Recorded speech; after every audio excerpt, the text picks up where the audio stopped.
উপভোগ করে।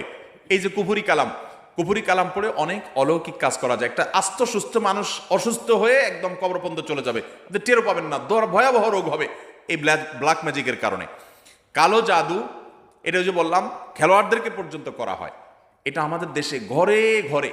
আপনি বাঁচতে চান, নাম্বার 1, আপনার ঘরকে কোরআন দিয়ে আলোকিত করতে হবে। ভাইরা আমার, আমি বিভিন্ন সময় বলার চেষ্টা করি, আপনি ইমানদার হিসেবে, মুসলমান হিসেবে আপনার মধ্যে শয়তান মাঝে মধ্যে সন্দেহ ঢুকায় যে ইসলাম আসলে সত্য কিনা, না হুজুররা এসব বকওয়াস কথা বলে টলে। আপনার ইমানের মধ্যে যদি কোনো প্রকার সংশয় শয়তান সৃষ্টি করতে চায়, আমি আপনাকে দায়িত্ব নিয়ে আল্লাহর শপথ করে বলতে পারি, এই কোরআন হলো এমন এক জীবন্ত মিরাকল, জীবন্ত মুজিজা।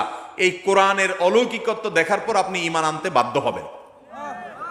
পৃথিবীতে যত বেঈমান মুসলমান হয়, যত কাফেররা ইমান আনে, তাদের বেশিরভাগ দেখবেন এই কোরআন যখন নির্মোহভাবে আগাগোড়া পড়ে ফেলে, সে এর কাছে মাথা নত করা ছাড়া